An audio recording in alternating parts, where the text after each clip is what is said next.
Hello everyone, I am Hiba, 4th semester student, Department of Chemistry from E-Content Development Center, Majlis Arts and Science College, Puramanur. Today we are discussing about the UN speech 2013 by Malala Usafzai. Malala Usafzai, the girl who talked about the inhuman laws enforced by Taliban through various media and became the speck in the eyes of Taliban. And in October 9, 2012, she was shot by Taliban and barely survived. And in 2014, at the age of 17, she became the youngest person ever to win the Nobel Prize. Now we're gonna talk about Malala Usafzai. Malala Usafzai was born on July 17, 1997, Mingora, Swat Valley of Pakistan.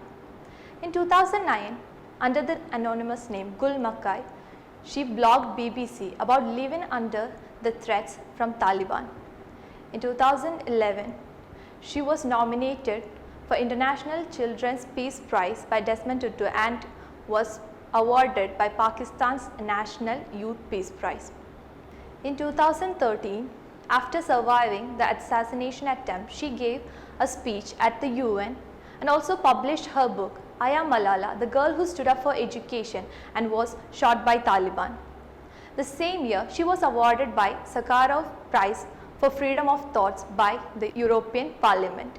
In 2014, along with Indian child rights activist Kailash Satyarthi, she was awarded the Nobel Prize. Former UN Secretary General Ban Ki-moon referred to Malala as a brave advocate of peace who through the simple act of going to school became a global teacher. In 2015, an Oscar shortlist documentary named He Named Me Malala was made on her life by Davis Guilhem, and at present she lives in England pursuing her bachelor's degree in politics and economics from Oxford University. Now we're going to talk about the speech Malala gave at the United Nations in 2013. As we mentioned earlier, she gave a speech at the United Nations on the threats of living under Taliban and about the importance of education. She starts by addressing UN Secretary General Mr. Ban Ki-moon, President General Assembly Vuk Jeremic, and UN Envoy for Global Education Mr. Gordon Brown. She continues by talking about the gratitude she feels for all the well-wishers from the world, well-wishers for surviving the assassination attempt, to the children whose kind words inspired her, and to the staff members of Pakistan hospitals and the UK and UAE government. Then she conveys her support towards Mr. Ban Ki-moon for his Global Education First initiative and UN Special Envoy Mr. Gordon Brown. She talks about how Malala Day is not just her day, but the day of every woman, every boy, girl who have raised their voice against the wrong, who have talked for acquiring their rights. She says that raising her voice is not so that she can shout, but those without a voice would be heard. The Taliban thought that by shooting her, they can suppress her voice, they can change her dreams and ambitions. But if anything, getting shot changed her fear and weakness to strength and courage. She continues to talk about the importance of education and how she wanted it to provide it to every kid, even the kids of the extremists, including the Taliban. She says that she do not hate the Taliban who shot her.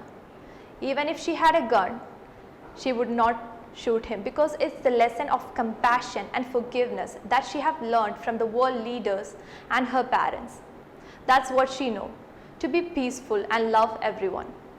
We only miss the light when there is darkness. We only understand the importance of our voice when it is silenced. And when these people, they saw guns, they understood the importance of books and pen, the power of education and how it frees, the change and equality that it can bring about, and the freedom that comes with it, and that's what scared the Taliban the most. Islam is a religion of peace, and in the name of this religion, the Taliban is terrorizing women, ripping them of all their rights, especially the right to education. While Islam teaches us it's not only the right, but the duty and responsibility of every kid to get education. She addresses the Secretary General to speak about peace and the need for these wars to be stopped, and she believes that education has the power to do it.